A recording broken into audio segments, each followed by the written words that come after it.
que produzcan gastrina, y la gastrina va a ser la que va a estimular la secreción de ácido de la célula parietal. A su vez, también esta misma presencia de nutrientes y distensión va a estimular el sistema nervioso, lo cual va a producir acetilcolina, que también va a estimular las células parietales.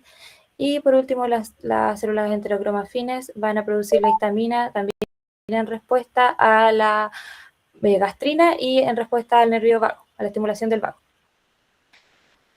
Y con respecto a los factores que son inhibidores de la secreción gástrica, son la somatostatina, que esta es liberada por la célula D, que como ya dije se encuentra en el antro, y las prostaglandinas, que son moléculas derivadas del ácido araquidónico, que se encuentran en la submucosa de todo el estómago y que dependen de la COX-1.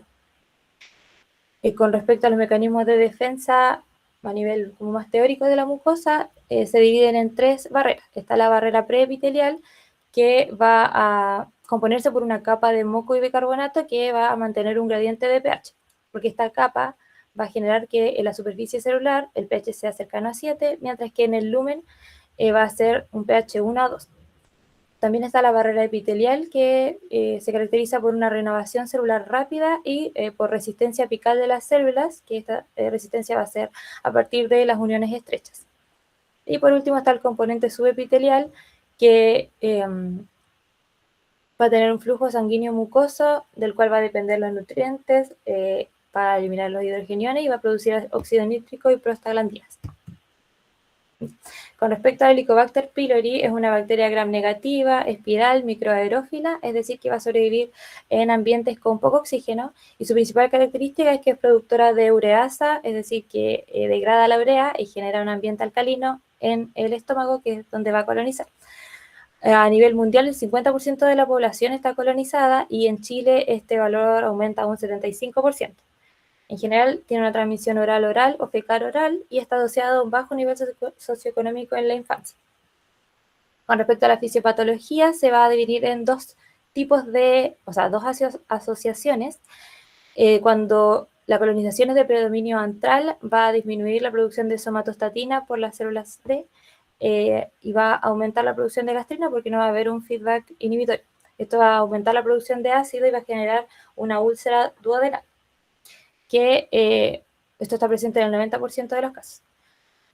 Y cuando la colonización es de predominio corporal, se va a producir atrofia parietal, va a disminuir la producción de ácido, esto va a generar una metaplasia, una posterior displasia, y va a aumentar el riesgo de cáncer gástrico, que va a ser en el 89% de los casos de cáncer gástrico que no son cardiales.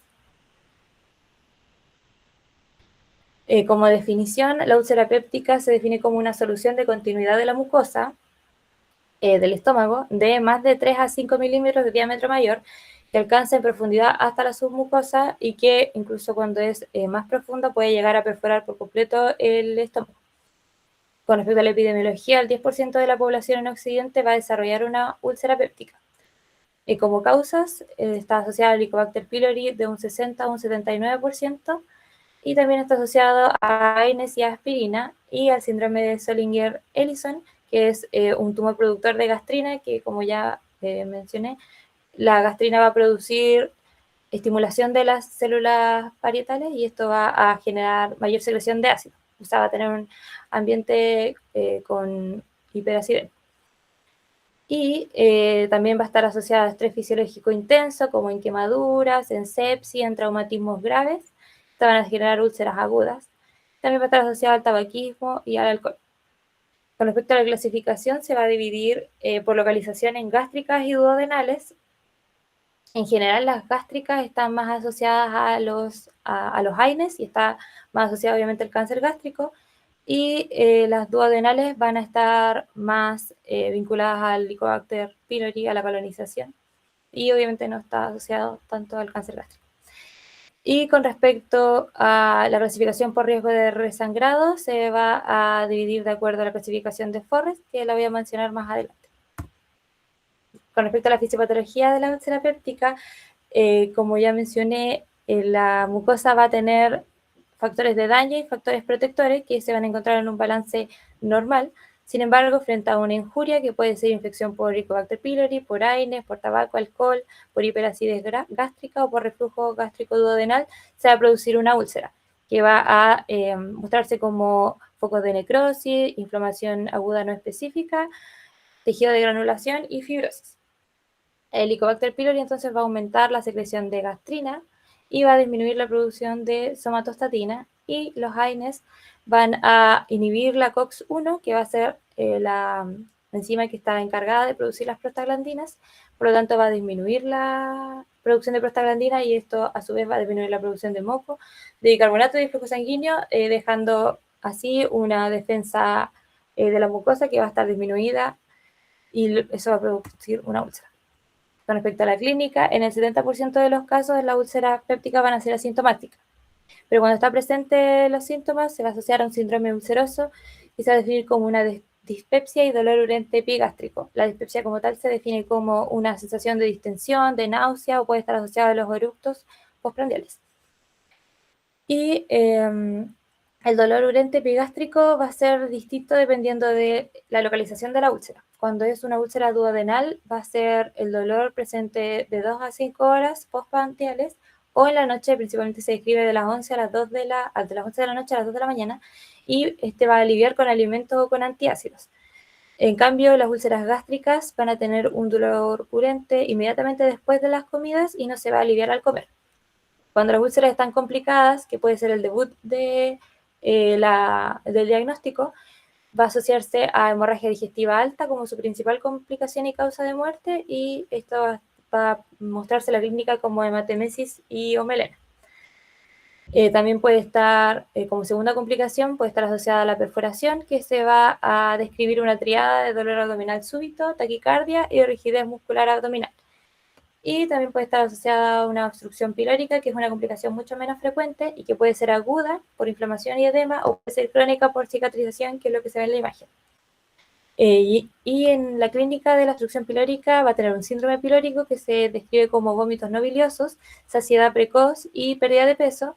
Y aquí faltan los vómitos, o sea, que los vómitos van a asociarse a una disminución del dolor.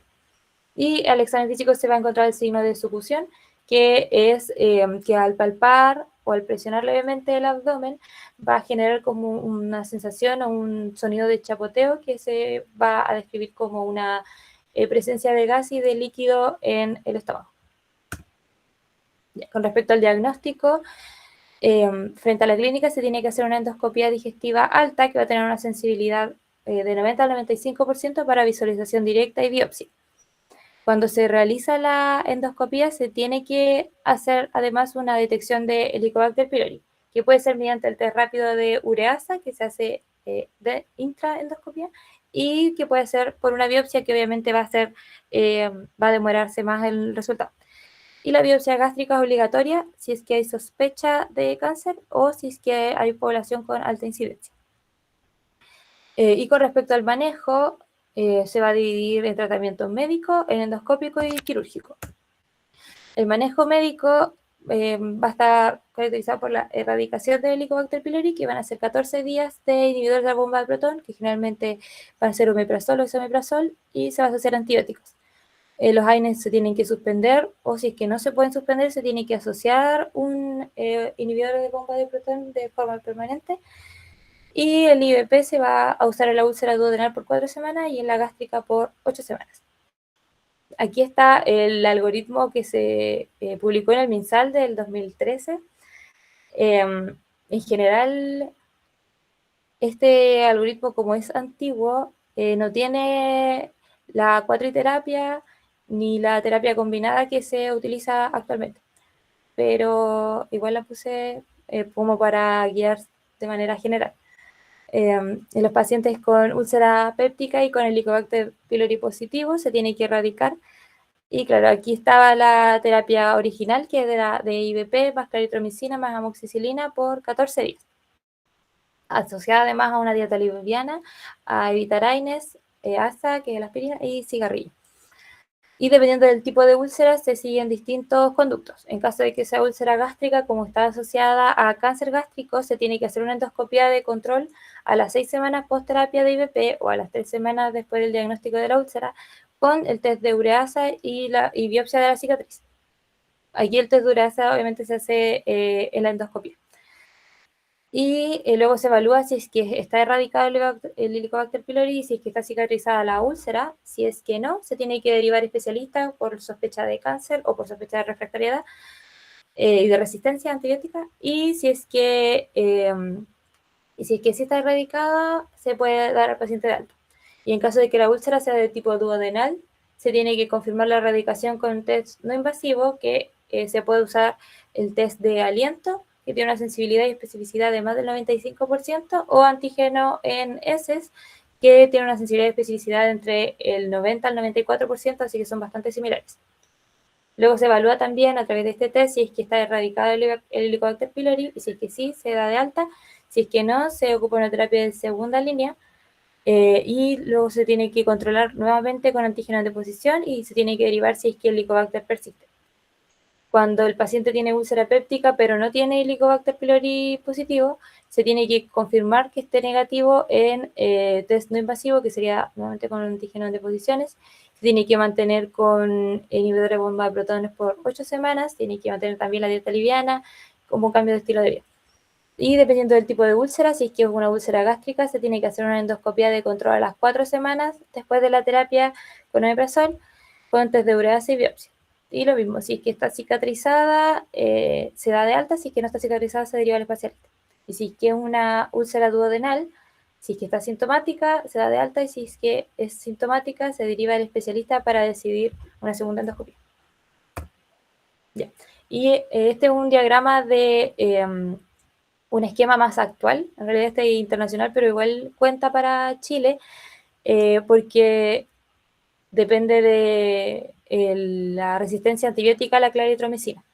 Y, por ejemplo, acá en Chile, si tiene una alta resistencia antibiótica, que en este caso se define como una resistencia de más del 15%, de mayor o igual al 15%, y en ese caso se tiene que ocupar una terapia concomitante de 14 días, que en este caso sería IVP más amoxicilina más claritromicina más metronidazol, y se puede usar también terapia cuádruple con bismuto, que sería omeprazol con bismuto, con tetraciclina y con metronidazol.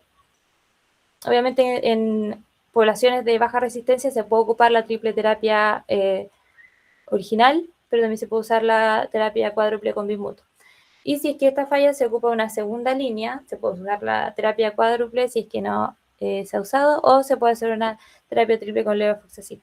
Y si es que eso falla también, se puede hacer un test de susceptibilidad antimicrobiana. Ya. Con respecto al tratamiento de la úlcera péptica, este sí depende de la clasificación de Forrest. La clasificación lo divide en signos de hemorragia, si es que está activa, es Forrest 1A o 1B. El 1A es hemorragia en chorro, que tiene una recidiva de un 55%, y el 1B es hemorragia en babeo, que tiene una recidiva del 50%.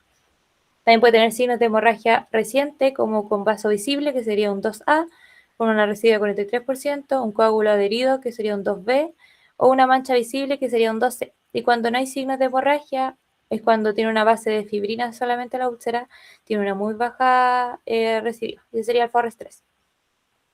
De acuerdo a esto, se usa tratamiento endoscópico cuando hay complicaciones hemorrágicas, que sería el 1A, el 1B y el 2A.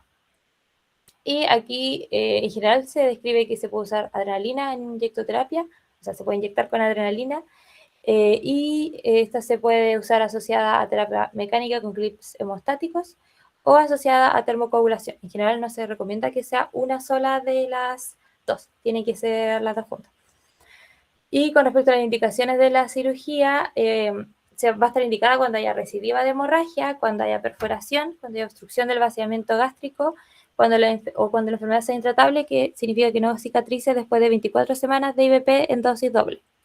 Y en este caso se puede usar una ligadura de vasos, que va a ser en caso de hemorragia que recidive o de hemorragia que no responda a la inyectoterapia. Se puede hacer un parche de Graham en caso de perforación, que es un parche de Piplón. Antiguamente se realizaba la vagotomía, en donde se realizaba un corte en el vago para que disminuir la secreción de acetilcolina y así disminuía la estimulación gástrica. Sin embargo, actualmente ya no se usa tanto. Y se puede hacer una piloroplastia, que va a permitir aumentar el ancho del píloro para permitir el paso de las secreciones gástricas. Y esto se utiliza cuando hay obstrucción del vaciamiento gástrico, cuando hay un síndrome pilórico. Y se puede usar una gastrectomía parcial. Ya, aquí están un poco descritas las cirugías que se pueden utilizar. En general se puede hacer una gastroyeyunostomía, que puede ser lateral, y se puede realizar una piloroplastia que se llama Heineke Miculix, y que se realiza un corte longitudinal en el píloro y una sutura transversal, lo cual permite que aumente el diámetro.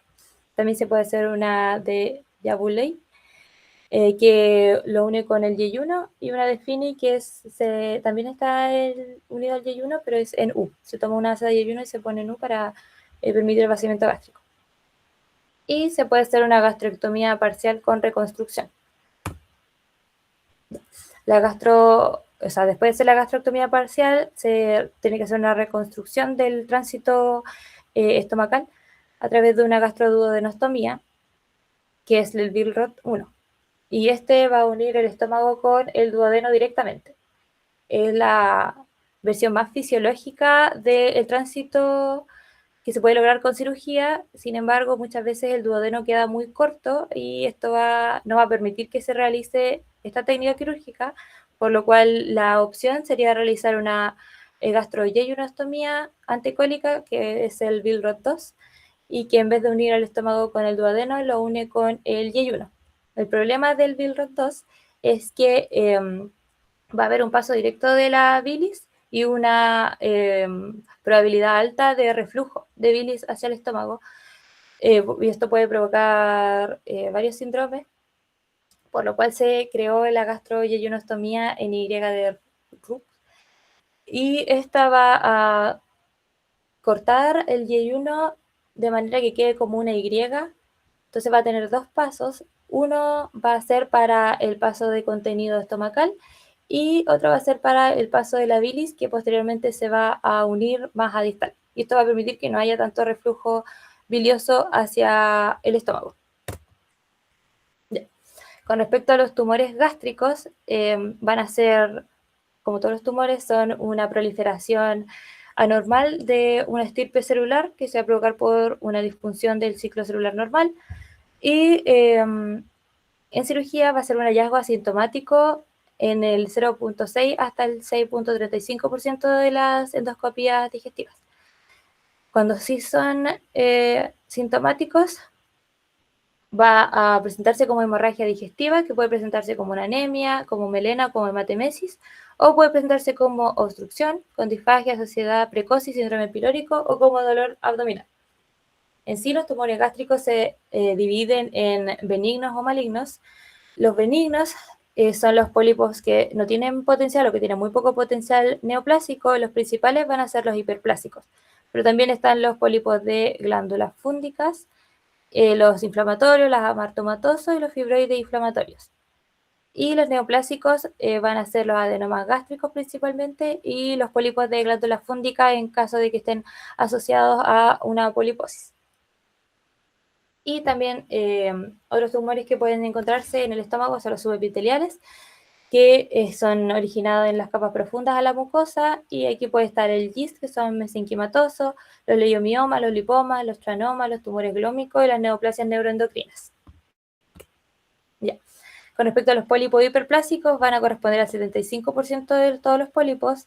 Van a ser en sí una respuesta regenerativa a una inflamación crónica, que puede ser por gastritis atrófica, por infección por Helicobacter pylori en el 25% de los casos, o cuando están adyacentes a úlceras y estomas gastroentéricos. Entre el 1, a pesar de que se define como no maligno, entre el 1 y el 20% va a tener focos de displasia, y va a haber un mayor riesgo en caso de que estos pólipos sean mayores a 1 centímetro. En la imagen se van a ver como pólipos múltiples, sésiles y pediculados. En la mayor parte de ellos se van a encontrar en el antro, en una menor proporción en el cuerpo y en el fondo. Y el manejo, en general, tratar el Helicobacter pylori van a revertir en un 70%, pero cuando tienen un diámetro mayor a 0.5 centímetros o cuando son pedunculados, se tienen que extirpar completamente. Por otro lado están los pólipos de glándulas fúngicas que tienen dos asociaciones. En general, en Occidente van a estar asociados a el uso crónico de omeprazol y este no va a estar asociado a cáncer. Sin embargo, puede estar asociado, o sea, su segunda variante es una variante sindrómica que está asociada a poliposis adenomatosa familiar, que puede estar asociada a un Peutz-Jeghers, y en estos casos se sospecha cuando son pacientes jóvenes, cuando tienen pólipos múltiples, y ellos van a tener riesgo de displasia por la mutación del gen de la PC, que es el gen de la poliposis adenomatosa familiar. En estos casos se tiene que hacer una colonoscopia de tamizaje. En la imagen se van a ver pólipos que son sésiles múltiples o únicos, van a ser pequeños, de menos de 0.5 de diámetro, con mucosa transparente o en vidrio deslustrado, es decir, que se puede un poco ver a través de ellos y se desprenden fácilmente. Son más frecuentes en el fondo y en el cuerpo del estómago. Y al manejo se realiza vigilancia solamente si es mayor a 1 centímetro o si es sintomático. Si es que es menor a 1 centímetro, si es que no tiene síntomas, no es necesario hacer la vigilancia, sino que se puede dar de alta al paciente. Y obviamente si se sospecha que está asociada a una PAF, que es la poliposis adenomatosa familiar, se tiene que hacer una colonoscopia. Los adenomas gástricos van a corresponder al 6 y al 10% de todos los pólipos. Son neoplasias intraepiteliales con focos bien delimitados de displasia. Entre el 8 y el 59% van a estar asociados a carcinomas gástricos sincrónicos. Y el riesgo va a aumentar hasta un 55% si son mayores a 2 centímetros. Y otros factores de riesgo son que las lesiones sean rojizas, que sean ulceradas, que sean vellosas, que es en el menor cantidad de casos. En la endoscopía se pueden ver como lesiones exofíticas, pediculadas o sésiles en el antro y en la incisura, y en el fondo gástrico, principalmente en el antro. El 82% van a ser lesiones únicas de tamaño de 1 a 2 centímetros y de tipo tubular. En la histología, que obviamente es la confirmación del diagnóstico, se van a ver estructuras tubulares y o vellosas revestidas de epitelio displásico y que esto se tiene que clasificar en displasia de bajo y alto grado según la hipercromasía, según la estratificación, según la pérdida de la arquitectura celular, etc. Y el manejo frente al diagnóstico confirmado con histología va a ser la resección completa obligatoria y se tiene que realizar un seguimiento endoscópico estricto al año. También están los pólipos fibroides inflamatorios, que van a ser tumores mesenquimáticos benignos raros. Van a estar presentes, o sea, van a corresponder al 0.1% de los pólipos, están asociadas a hipo y a acroridria, a pesar de que la etiología no está tan bien dilucidada aún.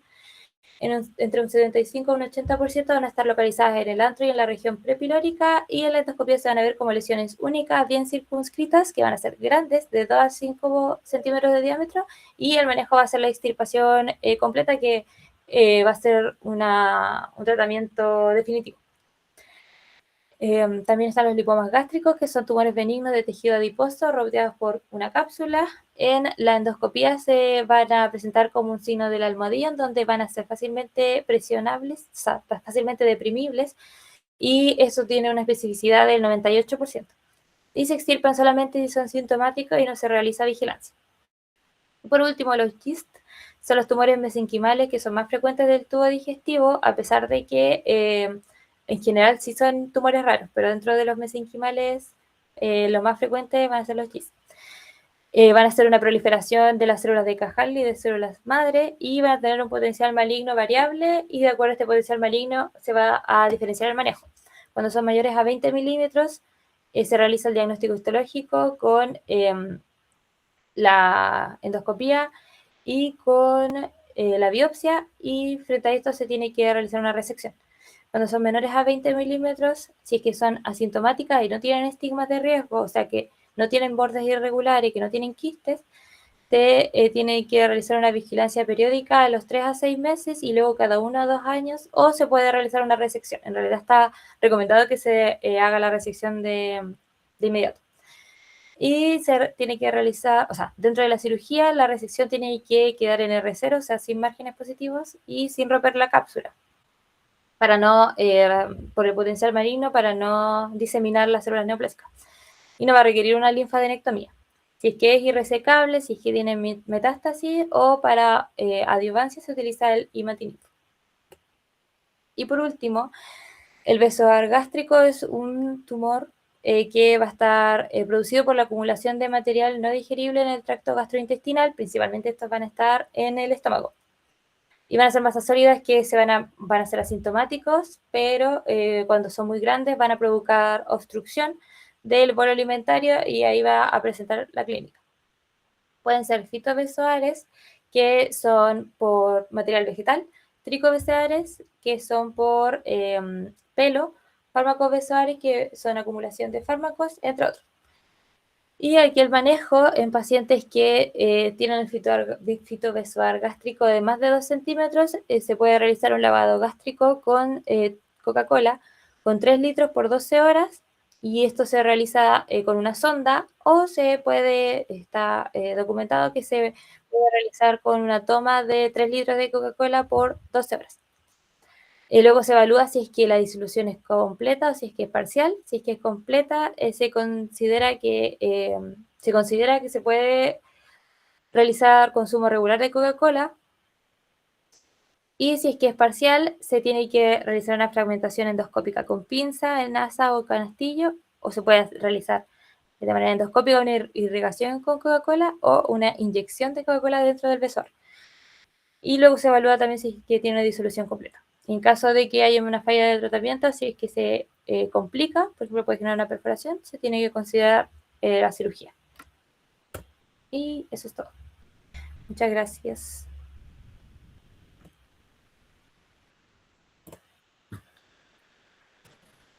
Bien. Preguntas antes de quizás detenernos algunos detalles de patología benigna.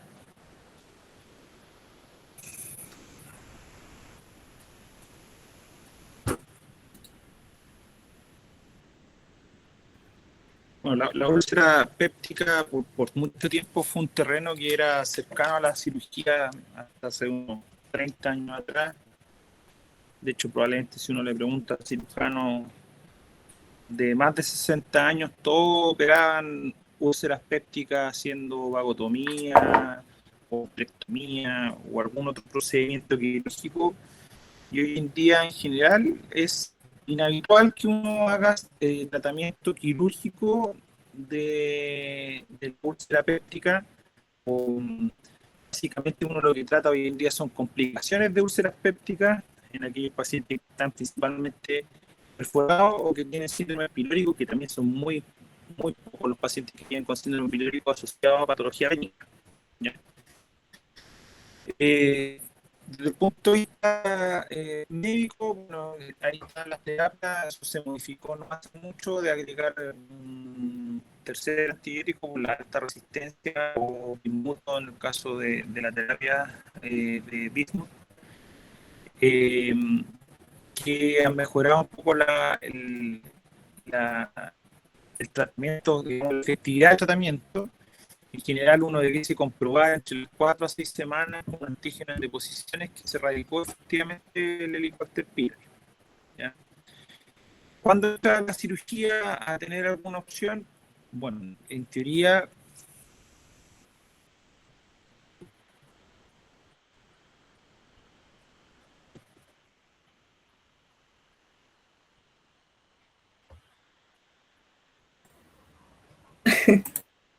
Se cayó. ¿Que estaban peleando? ¿No estaban peleando? Sí, este grupo es así. Ya, perdón, no sé si se alcanzó a escuchar, bueno, que efectivamente el tratamiento de erradicación de Helicobacter pylori redujo la cirugía en este ámbito a porcentajes bien bajos. En general, de hecho, a mí no me ha tocado ver piloroplastia o se ha planteado alguna vez en algún paciente. En general, hoy en día se ha simplificado mucho la cirugía en úlcera péptica si el paciente efectivamente tiene una estenosis o tiene una úlcera péptica de mal tratamiento. Habitualmente lo que uno hace hoy en día como estándar es una antrectomía, que es como cuando tratamos un cáncer gástrico de píloro, es muy parecido a la cirugía, vamos a resecar ese segmento y le vamos a hacer una gastroyeyuna, anastomosis y RU. Eso es como va a ser lo simple que vamos a hacer. Respecto, y quizá agregar ahí que metieron dentro de la presentación GIS, que más bien es un tumor maligno, que no corresponde a cáncer gástrico, sino que a una variedad distinta. Y el tratamiento habitualmente es con inmunoterapia, esa es la primera línea de tratamiento. Cuando son de bajo grado, a veces son observación porque son de crecimiento lento, en general no dan metástasis. A diferencia de un cáncer gástrico, requiere resecciones gástricas que son limitadas, es decir, cuando son de crecimiento endofítico, incluso puede ser por manejo endoscópico.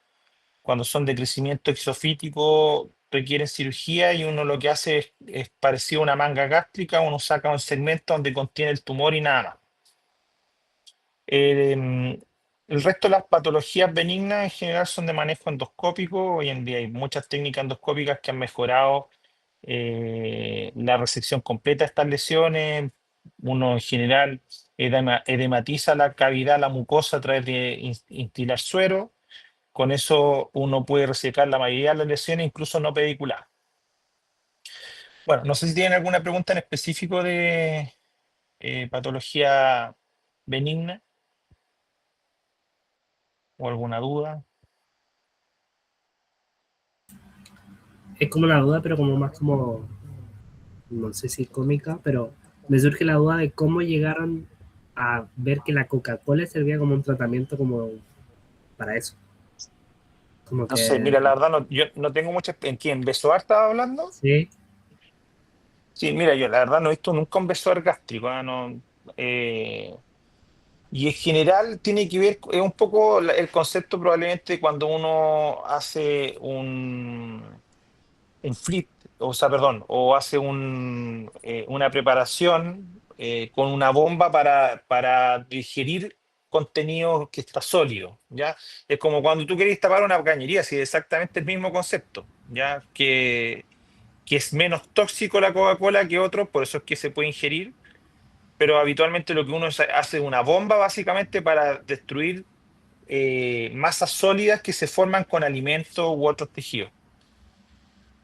No tengo mayor experiencia, la verdad, en uso de Coca-Cola para besuar. Más bien eso quizá hay que preguntarle a los gastroenterólogos cuando pasen por ahí. Son más bien de patología de manejo médico más que quirúrgico. A diferencia de un besoar intestinal, que eso es de manejo quirúrgico. Eso sí es de manejo quirúrgico.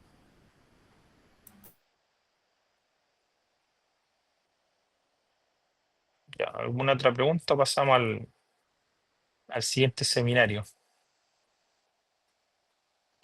Bueno, y detenerme un poco, bueno, quizás la úlcera péptica, ¿qué es lo que hace uno en la urgencia de la parte quirúrgica? ¿Ya? Porque esto ha ido cambiando y de repente aparece un par de pacientes que llegan a la unidad de emergencia con úlceras perforadas.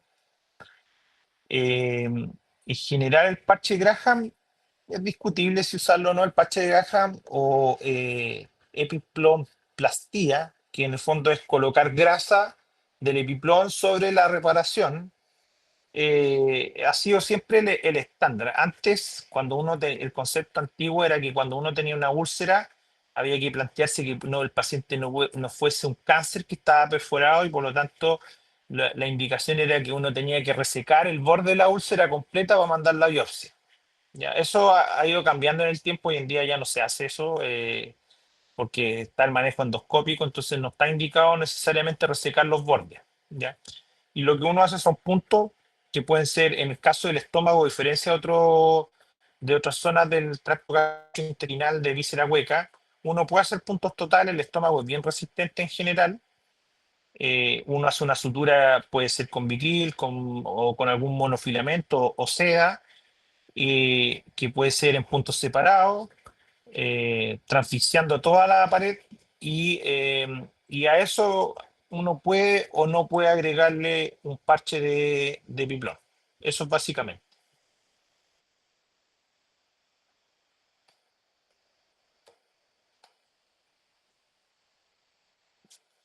Eso. ¿Dudas?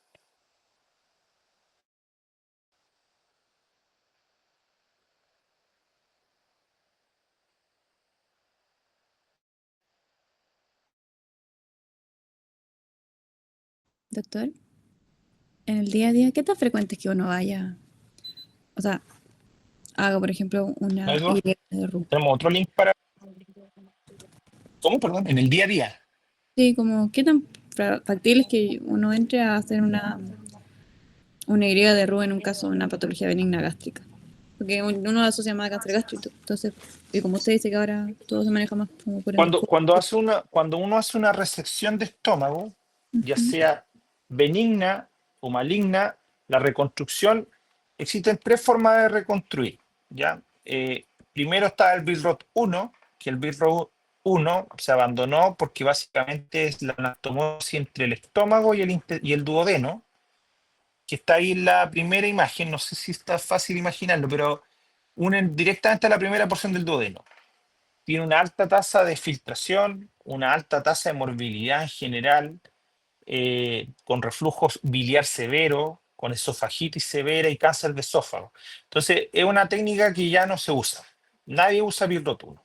Ya es parte de la historia de la cirugía. Billroth 2, eventualmente, que es hacer una gastroenteroanastomosis, pero sin la Y, sino que directamente, y eso puede hacerse con un omega o no omega. Puede tratar de hacerlo el dibujo en un papel quizás para que se entienda lo que es un Billroth 2. Pero el Billroth 2 en general tampoco se usa porque por la misma razón que el Billroth 1 también aumenta el reflujo biliar y es muy mórbido. Entonces voy a hacer aquí un dibujo para que se entienda.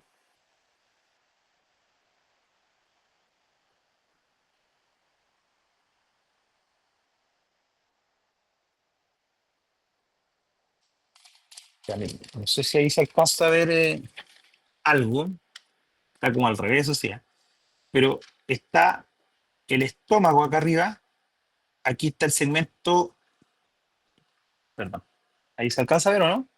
Este es el estómago, el segmento que sacamos de estómago, este es el duodeno cerrado y el duodeno va hasta el yeyuno y subimos el asa yeyuno directamente al estómago. Eso es un Billroth 2, ¿ya? El Billroth 2 tiene mucho reflujo biliar, por lo tanto, también se ha abandonado como técnica. Anecdóticamente, yo he visto un par de pacientes que se le ha hecho Billroth 2, pero en general andan mal, ¿ya?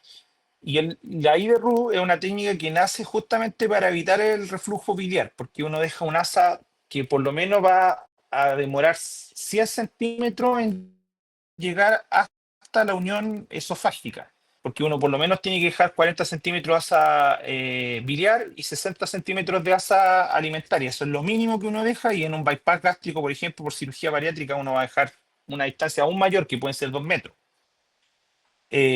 Entonces, esa técnica disminuye el reflujo, disminuye la esofagitis, disminuye el riesgo de cáncer de esófago, y en general se usa para técnicas benignas como un bypass gástrico por obesidad, como para una antrectomía por un síndrome pilórico o como para un cáncer gástrico. Es una técnica estandarizada. Entonces, ¿qué tan frecuente cada vez que saquemos un pedazo de estómago, ya sea por patología benigna o maligna, debiese ir a reconstrucción con hierro? Por ejemplo, mañana, en la urgencia, se va a reoperar el chico que llegó por herida de bala, que ha llevado 3 pabellones y que tiene 16 años y que tiene múltiples lesiones de estómago que han hecho rafia de cada una de estas lesiones y se ha vuelto a abrir cada vez que le cierran los puntos. ¿Ya? Porque el paciente está séptico, en general no está cicatrizando, hay que sacar esa zona enferma. Entonces, en ese paciente se le va a hacer una antrectomía, es decir, se le va a sacar el segmento malo, se le va a cerrar el duodeno y se le va a reconstruir con una IRU. ¿Ya? Así que los que estén en residencia van a tener la opción de mirar esa cirugía mañana. Y el viernes, por ejemplo, que tenemos cáncer gástrico, también van a poder mirar una antrectomía en hierro. Ya, no sé si pasamos al siguiente tema o pasemos al siguiente tema entonces.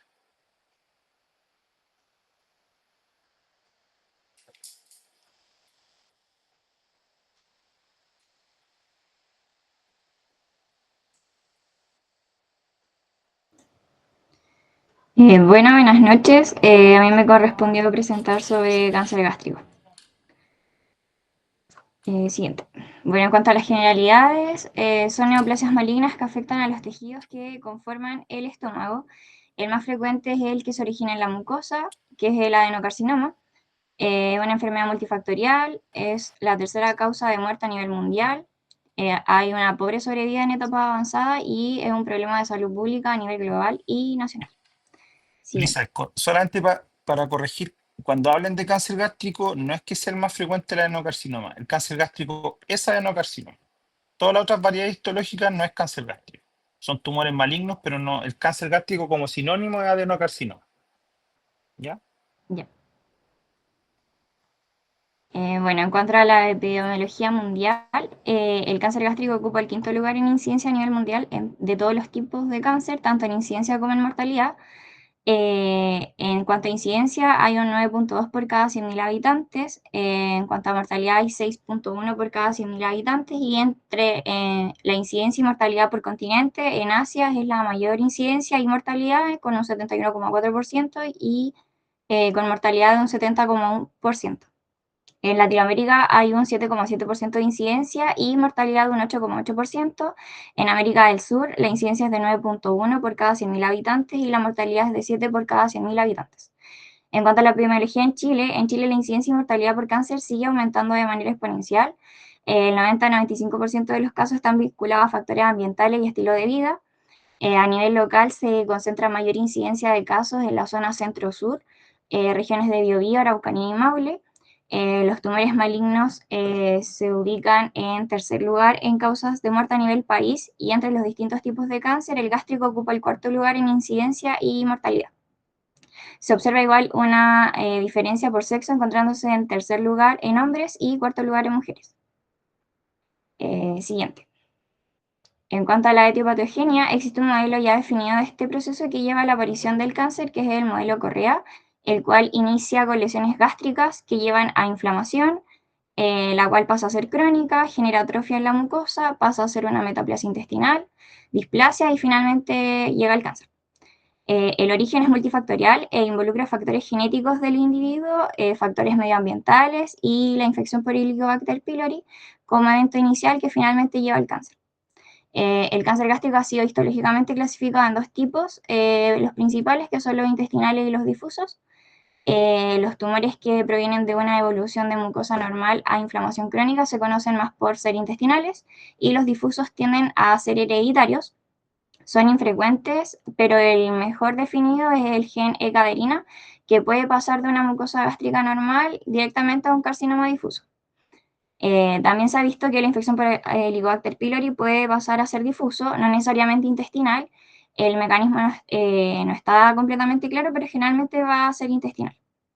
También hay factores de riesgo genéticos, como por ejemplo cuando hay 2 familiares con cáncer gástrico o 3.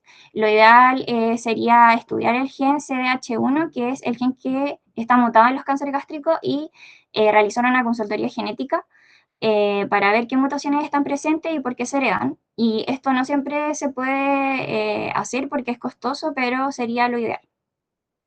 Siguiente. En cuanto a factores de riesgo, en esta tabla podemos ver los distintos factores de riesgo que pueden influir en estas lesiones y pueden influir en su progresión, como la dieta, el tabaco, el alcohol, el reflujo gastroesofágico, la Helicobacter pylori y la historia familiar. Siguiente. En cuanto a la clasificación, según histología, la clasificación de Lauren, está el tipo difuso y el tipo intestinal. El tipo difuso generalmente da en personas más jóvenes, que suele generar más carcinomatosis peritoneal, y se caracteriza con los Bormann 3 y 4 que se observan en el cuadro, al igual que en los cánceres hereditarios. El tipo intestinal se asocia más con Bormann 1 y 2, tienden a generar más metástasis hematógena y suelen ser secundarios a factores ambientales.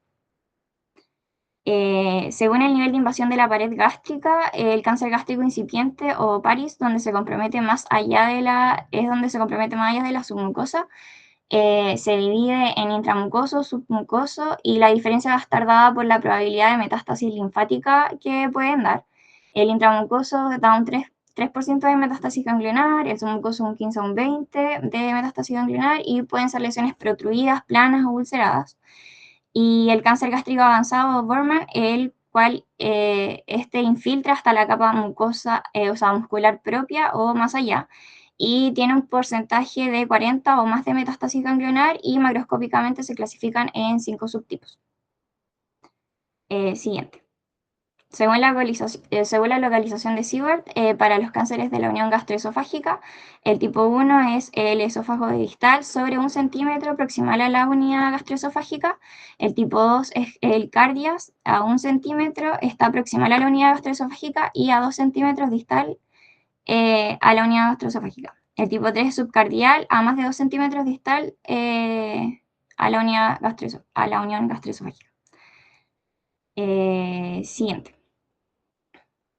En cuanto a la clínica, es muy variable, puede ser absolutamente asintomático en un 80% de los casos y será evidente cuando tenga hemorragia digestiva, disfagia o síndrome pilórico.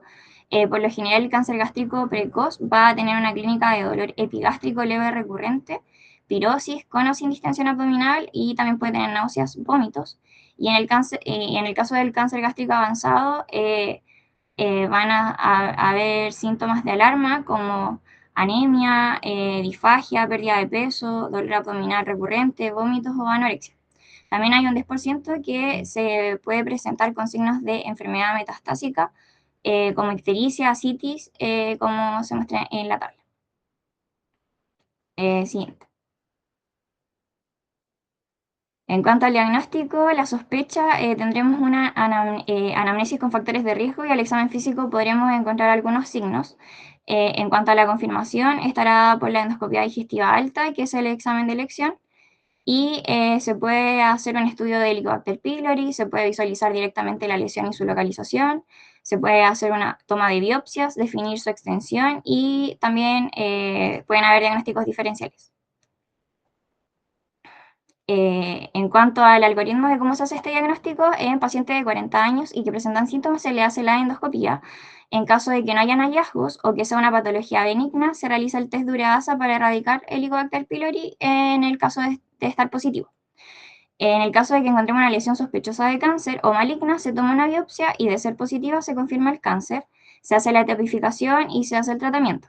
En caso de ser negativa, la biopsia se hace un seguimiento endoscópico y no hay que tratar de no administrar inhibidores de la bomba de protones porque podríamos ocultar los primeros síntomas de un cáncer pensando en un cuadro benigno y también se ha visto que los inhibidores podrían promover las lesiones precancerosas, pero en las revisiones Cochrane no confirman ni desconfirman esto. Siguiente.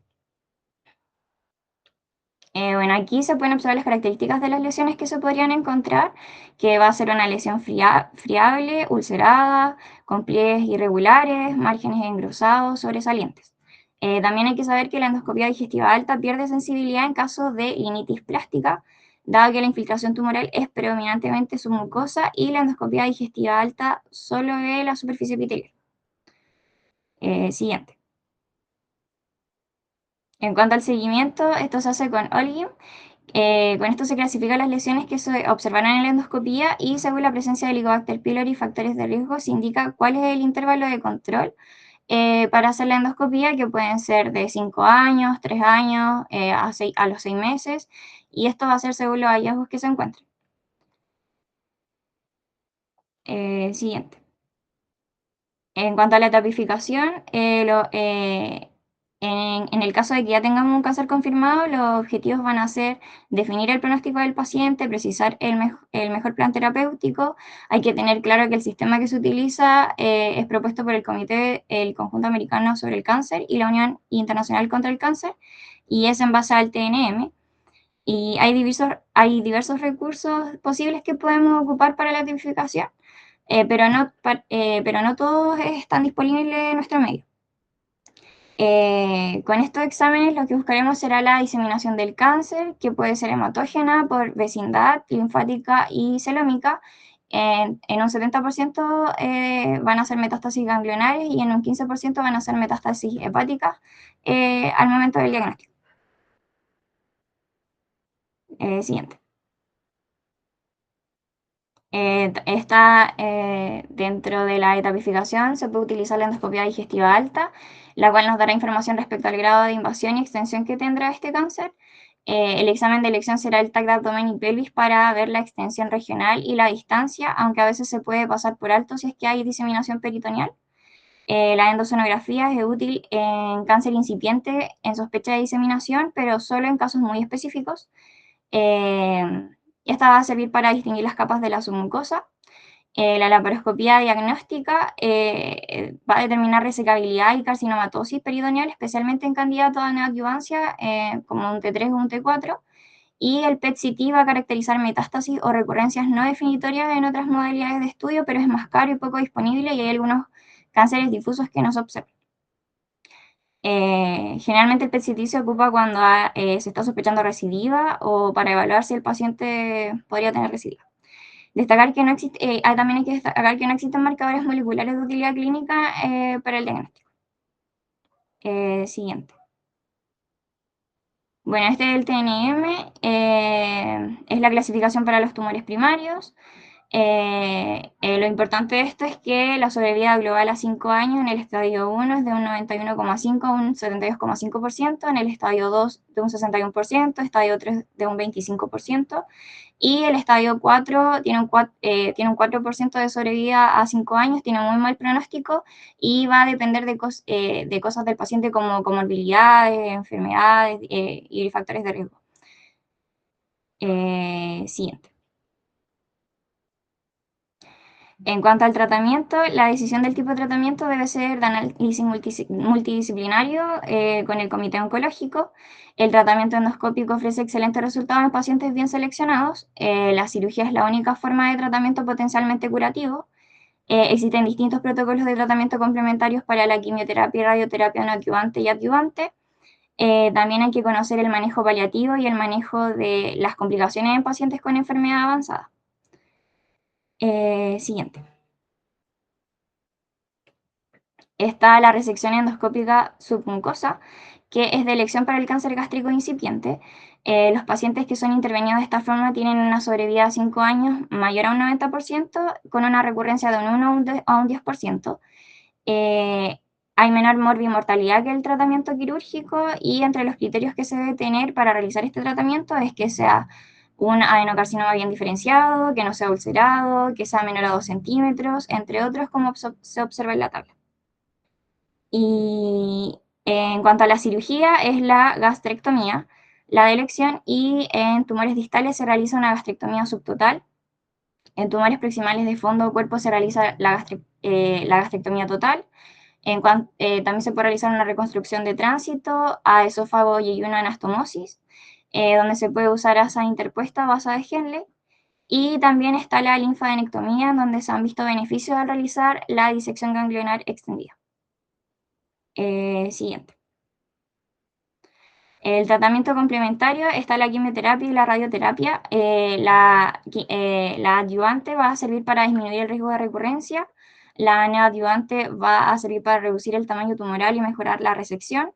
A los pacientes con tumores localmente avanzados operables sin evidencia de metástasis se les puede ofrecer quimioterapia neoadyuvante. Y en pacientes operados estadios 1B a 4 sin metástasis puede indicarse un tratamiento a base de quimioradioterapia postoperatoria. En caso de en caso de los metastásicos e irresecables, se utiliza la quimioterapia paliativa, y la cirugía paliativa o gastrectomía se utiliza cuando, por ejemplo, hay hemorragia digestiva recurrente, obstrucción gástrica y perforación.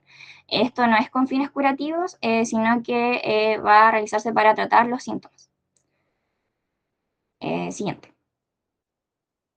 En cuanto a la prevención, el 40% de los cánceres es prevenible controlando factores de riesgo conductuales, como en cuanto a prevención primaria va a ser dieta, como consumo de frutas, disminuir ingesta de sal y grasas, no fumar, no abusar del alcohol, realizar actividad física. Y en cuanto a la prevención secundaria, estas son las indicaciones para un tamizaje selectivo en un adulto mayor de 40 años, que va a ser epigastralgia de más de 15 días de duración, anemia de causa no precisada, baja de peso no deseada, sensación de plenitud gástrica, compromiso del estado general, disfagia, antecedente de un familiar de primer grado con cáncer gástrico y antecedente de una gastrectomía subtotal hace más de 15 años. Siguiente. En cuanto a la conclusión, como a modo de conclusión, al hablar de cáncer gástrico, se alude específicamente al adenocarcinoma. Su epidemiología muestra variaciones de tipo geográficas por edad y sexo, el desarrollo del cáncer de estómago es un proceso complejo y multifactorial, destacando factores genéticos y ambientales. La asociación entre la infección por Helicobacter pylori y cáncer gástrico es ampliamente conocida y aceptada, y es necesario tener un alto grado de sospecha e indicar endoscopía digestiva alta en forma oportuna. La opción terapéutica depende en gran medida del estadio de la enfermedad al momento del diagnóstico. Siguiente. Esas son mis referencias. Antes de que vayamos a preguntas, Elisa, si quieres, déjame compartir pantalla un poquito para mostrarle algo antes que... Si puedo, eso. Entonces, compartir pantalla. Permitir compartir pantalla. ¿Se ve mi pantalla o no? No, doctor. ¿No se ve todavía? A ver, espérame. Empezando presentación, dice. A ver. Necesita permiso para compartir, dice. Permitir compartir pantalla. Alguien me tiene que autorizar. A lo mejor yo, doctor, espérame, voy Sí, a Camila. intentarlo.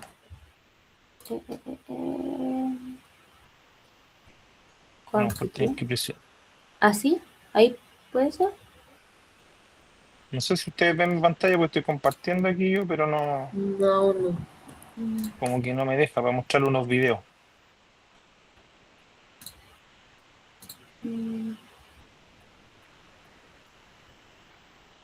Porque si no, yo tendría que hacer una sesión y ustedes conectarse a la mía.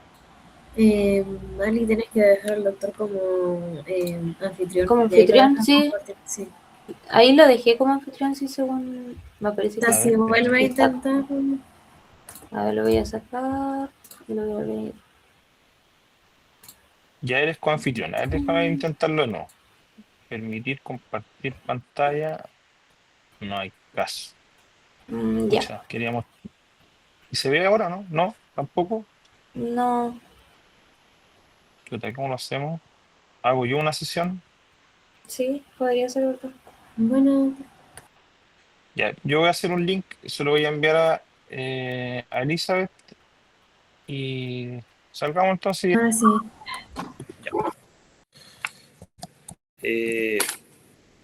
Espérense, alguien más se quiso conectar. Un segundo. Admitir. Estaremos todos, ¿no? Ver todos, no. No sé si faltará alguien más que quiera entrar ahí. Me superó un poco la tecnología aquí. Admitir, admitir. Ya, ahí sí. Ya estamos en esta presentación. Bueno, les quería mostrar un poco un video escaso. Ellos son dos pacientes que pasaron por el equipo en algún minuto. Fidel es un paciente que lo operamos con 84 años de un cáncer gástrico. En general, con buena evolución, fue una gastrectomía abierta. El paciente le seguí la pista por lo menos hasta los 90 años, todavía estaba vivo después de la gastrectomía. No sé si seguirá vivo, pero si ya falleció, ya no falleció de cáncer gástrico. En cambio, Elizabeth, que consultó el año 2022 en medicina por una hemorragia digestiva alta, que la estudiaron con una endoscopía y tenía un síndrome pilórico. Espérense, alguien más que entra. Un segundo.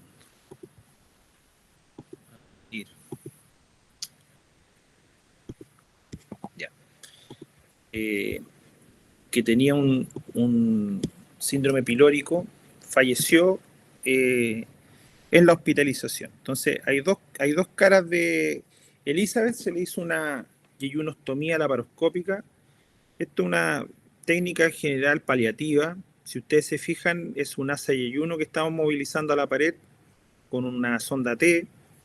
Estamos fijando una yeyunostomía de alimentación para que pudiese comer. ¿ya? Los implantes que se ven en la pared, esas lesiones nacaradas que se ven hacia el peritoneo parietal, que es la parte superior, eso es carcinomatosis. De hecho, si ven hacia atrás se ve líquido libre, eso es ascitis carcinomatosa. Es decir, la paciente, cuando entramos a explorarla por vía laparoscópica, la paciente básicamente tenía un cáncer etapa 4. Eso es lo que encontramos en ella. Y esto es frecuente verlo hoy en día en pacientes jóvenes, asociado a variedad difusa, o que tienen un cáncer gástrico familiar, que tienen mutaciones de los genes CDH o de caderina. Entonces, esa es como la frecuencia de pacientes que hoy en día alcanza hasta el 50% de los casos.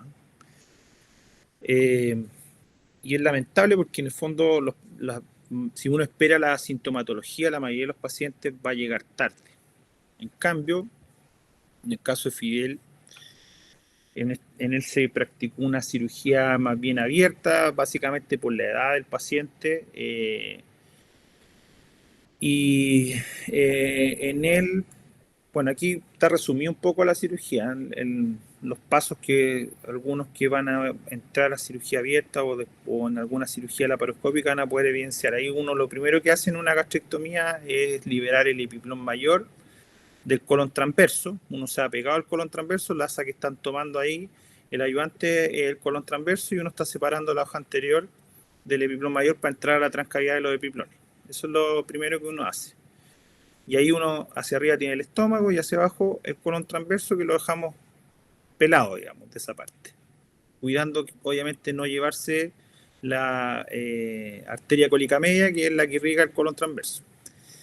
Entonces uno despeja ahí el epiplón mayor hasta el píloro y hacia por el lado izquierdo del estómago hacia el pilar izquierdo del diafragma. ¿Ya? Luego de eso, uno va a controlar ahí hasta cortado el estómago. Eso es lo que estamos suturando ahí, el muñón duodenal, que lleva doble línea de sutura. Eso es en cirugía abierta, ¿cierto? Y estamos clipando ahí la arteria gástrica izquierda que está ahí al lado, que es lo que está controlándose en forma vascular. ¿Ya? Entonces, y lo que se ve ahí abajo, que es como un tejido graso, ese es el páncreas. ¿Ya? Entonces, eso es parte de la... Ahí estamos trabajando la curvatura menor, estamos despejando la gástrica izquierda, que tenemos que ligarla o ligarla ya sea con clip o con hemolock o con sutura, hasta lograr liberar el pilar derecho del diafragma y hacer la gastrectomía. Se contura este video ya, pero está por terminar. Eso en técnica abierta. También a veces hacemos técnica laparoscópica, que es exactamente lo mismo, pero ¿se alcanza a ver ahí el video, no? Sí. Perdón. Corrí. Es un poco lo mismo. Ahí estamos liberando el epiplón mayor. Ahí está el estómago hacia arriba. Estamos llegando ahí hacia la zona del duodeno o el píloro. El instrumental que usamos son estas coagulación bipolar a través de un ligature o un armónico, que es esta pinza que va sellando vasos, sella hasta 7 milímetros en vasos, sin necesidad de clip. Con lo cual ha avanzado un montón la velocidad de la cirugía. Ante una cirugía como esta, tomaba una jornada de mañana y tarde, y hoy en día una gastrectomía, si está relativamente fácil, debiese durar más o menos 2 horas. Si está un poco más compleja, hasta 4 horas, pero no más que eso. ¿Ya? Entonces ahí estamos controlando vasos. Si fijan, ahí estamos coagulando con un ligature. Dura harto este video. A ver, vamos a ir adelantando un poquito. Ahí usamos esos clips, no sé si se alcanza a ver. Ahí estamos despejando la arteria gastroduodenal por debajo, y eso le vamos a colocar un clip.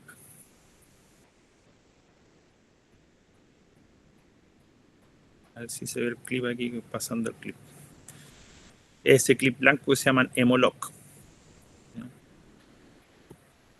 Con eso clipamos esa arteria, si fijan, y es suficiente con eso para después cortar. Ahí quedó suelto el clip. Vamos a ver, vamos a hacer un poquito más. Ahí está clipado. Vamos a avanzar un poco más, y ahí ya estamos liberando el píloro. Ahí está páncreas abajo, el píloro, y después se continúa hacia abajo el duodeno. Y ahí tenemos que ir liberando por la curvatura menor, levantando el estómago hasta lograr pasar el stapler. Okay. Lo voy a avanzar un poquito más. Ahí estamos trabajando el otro lado del píloro.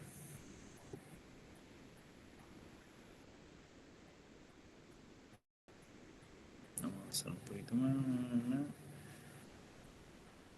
Ya, ahí estamos metiendo. Esos son los staplers, que son un sistema que permite corchetear y cortar. Primero corchetea y después clipa. Entonces ahí estamos cortando a nivel del píloro. Esto en cirugía abierta o laparoscópica hacemos exactamente lo mismo.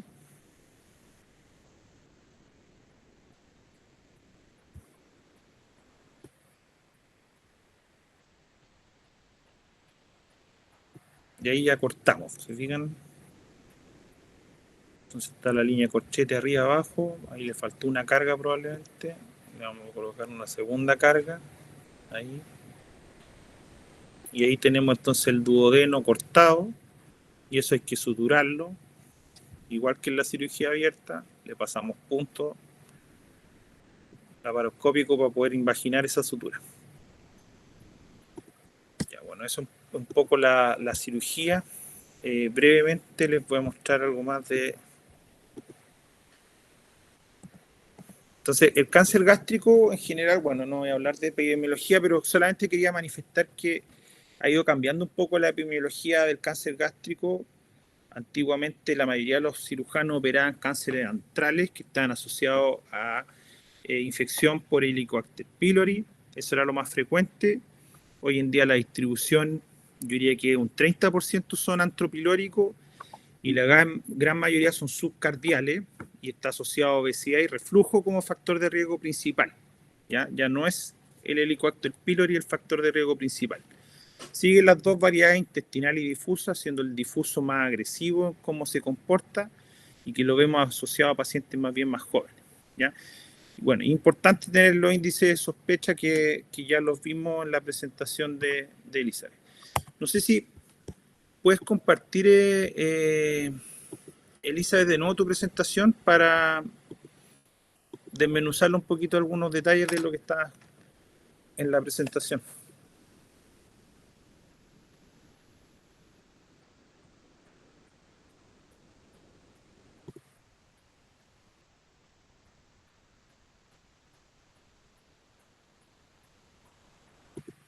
A ver si te puedo dejar, por si acaso, de...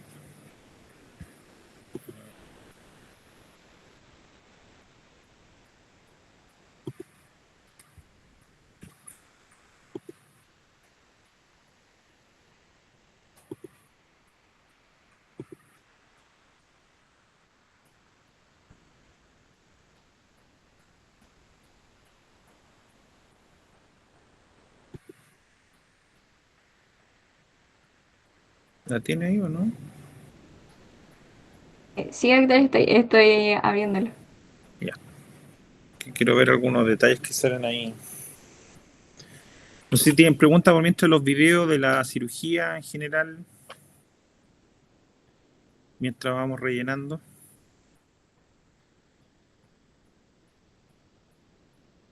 Entonces, como dije, que hoy en día es más frecuente el cardial, por lo tanto lo que van a ver más hoy en día son cirugías de gastrectomías totales más que subtotales, por lo mismo, porque en el fondo la mayoría de las ubicaciones están en el fondo, en cuerpo alto o en la unión gastroesofágica. Los de la unión gastroesofágica tienen una clasificación propia porque va a depender de la ubicación, es cómo uno lo trata. Entonces está la clasificación de CIBAR, y CIBAR los clasifica en tres, que son CIBAR 1, que en el fondo son sobre la unión, y esos se tratan como un cáncer de esófago.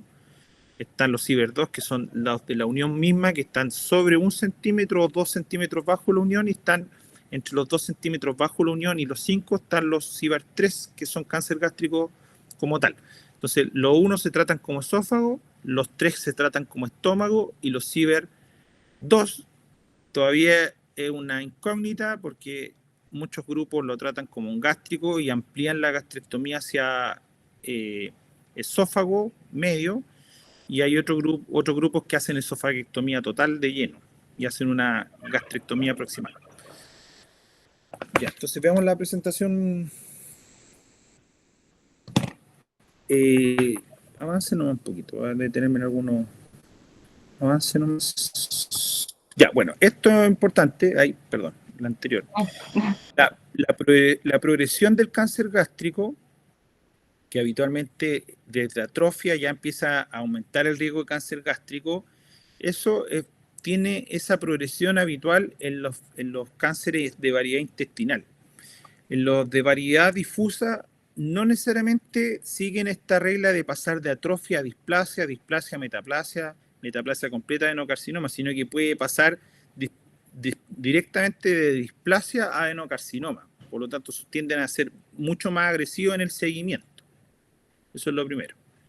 Hay que tener ojo entonces cuando ya aparece atrofia, porque eso significa que el seguimiento endoscópico tiene que ser un poco más estricto. Eso lo dicta una norma endoscópica que se llama Olga-Olguín, y en base a eso determina si los pacientes tienen que ir a una endoscopía temprana o no.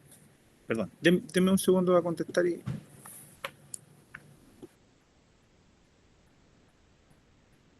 Bueno, estos son los factores de riesgo. Es importante incidir en los factores de riesgo.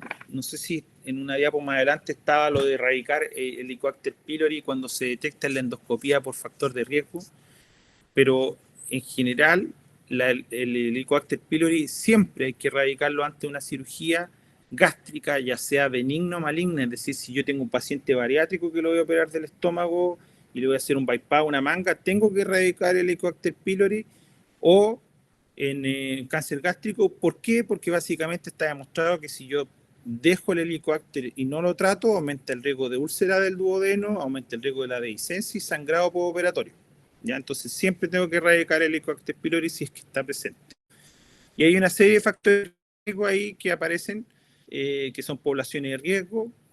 Quizá aquí, además, la zona central de Chile, que es una zona de alta tasa de incidencia en cáncer gástrico, además se configura el uso de suelo volcánico como un factor de riesgo importante, que nos hace comparable a la población asiática en frecuencia de cáncer gástrico. Siguiente.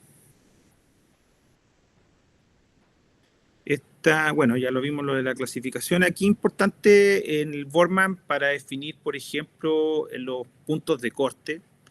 Habitualmente no es lo mismo si tengo un Borman 1 o un Borman 4 para ver la distancia del corte proximal del estómago. ¿Ya? Dependiendo del Borman es cuánto margen voy a dejar en el corte. Dale nomás. Esto es lo que dije antes de la clasificación de CIBER. Entonces, CIBER 1 se tratan como cáncer de esófago, los 2 es una técnica mixta y los 3 como cáncer gástrico. Siguiente. La clínica en general es tardía. O sea, si uno espera tener alguno de estos síntomas, la verdad es que probablemente estamos llegando tarde a resolver el caso. O sea, lo más probable es que a la epigastralgia, que habitualmente a veces es subdiagnosticada porque se le empieza a dar ranitidina, famotidina a los pacientes o directamente inhibidores de bomba de protón. Entonces uno enmascara un poco el cuadro y no le pide la endoscopía, que es lo que uno debiese hacer en forma inmediata. Siguiente. Entonces ahí está general para pacientes que, como norma general, 40 años se estableció como corte si no hay factores de riesgo, pero si hay factores de riesgo familiar, es decir, tengo cáncer gástrico familiar, cuando tengo uno familiar de primer grado o 2 familiares no de primer grado dentro de la familia con cáncer gástrico, uno debiese por lo menos 10 años antes de la presentación de alguno de esos cáncer gástricos hacer un estudio endoscópico. ¿Ya? Entonces, y si tengo cáncer hereditario familiar, si uno hace un estudio genético, que lamentablemente el plan AUGE no lo incluye, el estudio genético, pero sí existe el estudio genético en Chile, hay varios centros del cáncer que lo hacen, que el estudio va entre 600 y 1.200.000 más o menos, el estudio genotípico para cualquier neoplasia. Entonces uno va a una consultoría con un genetista y él, en el fondo, en base a los factores de riesgo, establece un tamizaje Y ese tamizaje, por ejemplo, en cáncer gástrico incluye ver si hay mutación CDH, y si hay CDH presente como mutación, significa que el paciente tiene que ir a sacarse el estómago. Así es en Estados Unidos. O sea, si el paciente tiene la mutación, aunque no tenga el cáncer, hay que hacer una gastrectomía. Así importante es estudiar entonces el factor de riesgo familiar. Eso, siguiente. Dale nomás. Ahí, bueno, ahí está lo de Olga Holguín, ahí está según la clasificación que dé el endoscopista, es cada cuánto le tengo que hacer el estudio endoscópico. Siguiente. En cuanto a la tipificación del paciente, en general, bueno, ¿qué hago yo cuando me mandan un paciente con sospecha de cáncer gástrico? Ustedes están en APS, ¿cierto? Van a tener un paciente de más de 40 años que tiene dolor 2 semanas, le van a pedir la endoscopía, van a hacer algunas medidas dietéticas para ver si baja el dolor y lo van a derivar al gastroenterólogo para que le haga la endoscopía, y si la endoscopía está positiva, es decir, aparece adenocarcinoma en la biopsia, entonces ingresa a la garantía GES, ¿no es cierto?, de diagnóstico a el policirugía, y en el policirugía lo que va a hacer el cirujano, bueno, aparte de, obviamente, de explorar todos los antecedentes, etcétera, le va a pedir un escáner de tórax, abdomen y pelvis. Esa es la forma de tipificar en primera instancia, ¿ya? Con eso vamos a establecer si en base al escáner y la endoscopía, si un paciente más o menos es T1, T2, T3, T4, teniendo en cuenta que igual el escáner no es tan fino para establecer si, por ejemplo, entre un T2 un T3 o entre un T3 un T4, eso no lo logra diferenciar tan bien el escáner. Es mucho mejor la endosonografía, pero es poco práctico hacer endosonografía a todos los pacientes porque es de baja disponibilidad y es cara, vale cerca de 2 millones de pesos, por lo tanto imposible hacerlo a todos los pacientes. Del resto de los estudios que salen nombrados ahí, por ejemplo, la resonancia o el PET, en general uno reserva para otra instancia. Si es que el paciente tiene los medios, hay centros privados que tipifican con PET, como la FAL, por ejemplo, a todos les piden PET. En general nosotros reservamos el PET en aquellos pacientes que tenemos sospecha de que hay progresión de enfermedad pese a tratamiento quirúrgico o neoadyuvante. Es decir, le hago quimio-radio, luego reevalúo al paciente y tomográficamente en vez de achicarse el tumor creció, entonces digo, chuta, a lo mejor requiere un PET para ver si efectivamente la enfermedad avanzó y hay metástasis. Resonancia lo reservo para aquellos pacientes que no tengo claro el plano de clivaje. Por ejemplo, se ve el estómago con una masa grande, pero no está pegado al páncreas. ¿Estará traspasando al páncreas o no? La resonancia me puede responder esa pregunta. La laparoscopía en general debiese ser siempre, pero por una oportunidad a veces el sistema público no permite que todos los pacientes vayan a la laparoscopía. Es importante porque la tipificación de escáner versus laparoscopía puede modificarse hasta en un 35% de los pacientes. Es decir, yo digo, un paciente tiene un T3, N0, M0, y resulta que era un T4, N1, M0. O sea, eso puede modificarse con la laparoscopía, ¿ya? Y en la laparoscopía lo que uno hace es que toma muestra de líquido si es que hay presente, si no instila suero, más o menos 500 cc, y lo recupera y va a ver el citológico de eso, y además toma muestreo de distintas partes del peritoneo y de la grasa, ¿ya? Eso básicamente es como la parte de la tipificación. Siguiente. Y la endosonografía en general, ¿a quiénes la reservamos? En aquellos pacientes que tienen un tumor incipiente, es decir, un tumor de menos de 2 centímetros, que puede tener criterios de resección endoscópica y que yo quiero asegurarme que efectivamente lo voy a poder resecar por vía endoscópica, porque las capas de la submucosa se dividen en micrones. Existen 3 capas en la submucosa, SM1, SM2, SM3, que son en micra, ¿ya?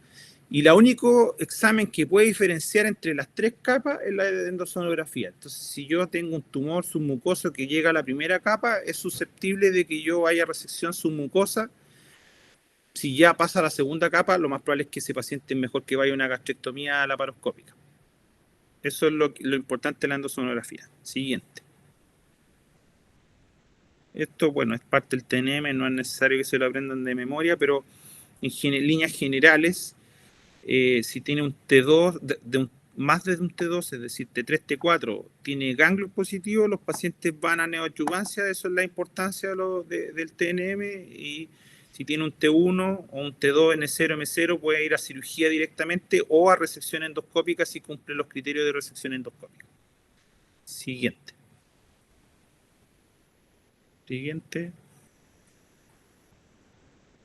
Bueno, yo creo que eso es como más el detalle que le podría agregar a la presentación. Ahora sí, si quieren hacer preguntas en particular. Doctor, yo tengo una pregunta, es con respecto a la linfadenectomía.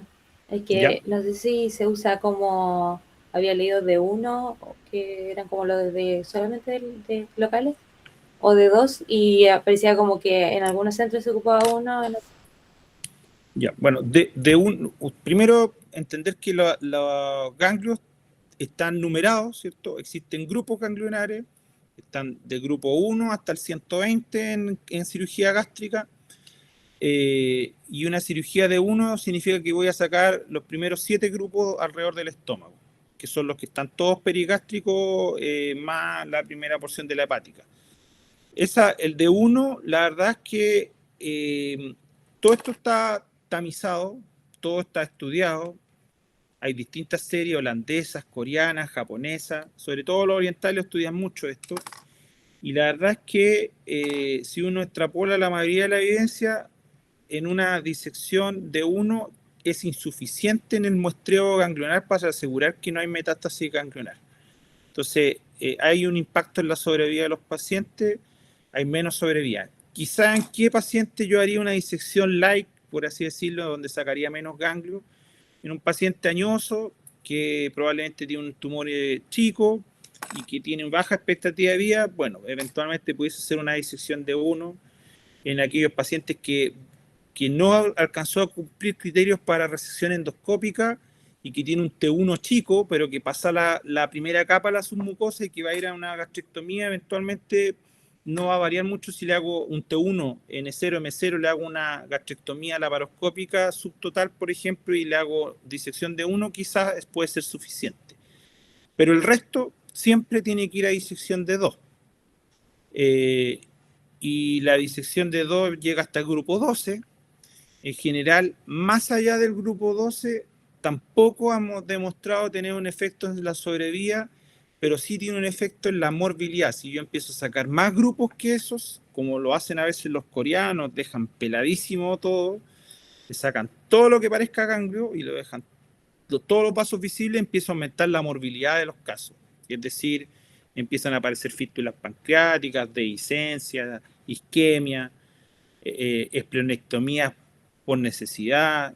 Entonces aparecen otras patologías asociadas que van complejizando el pronóstico de los pacientes. Entonces, en general, para sobrevivir siempre hacer disección de 2, ese sería el estándar.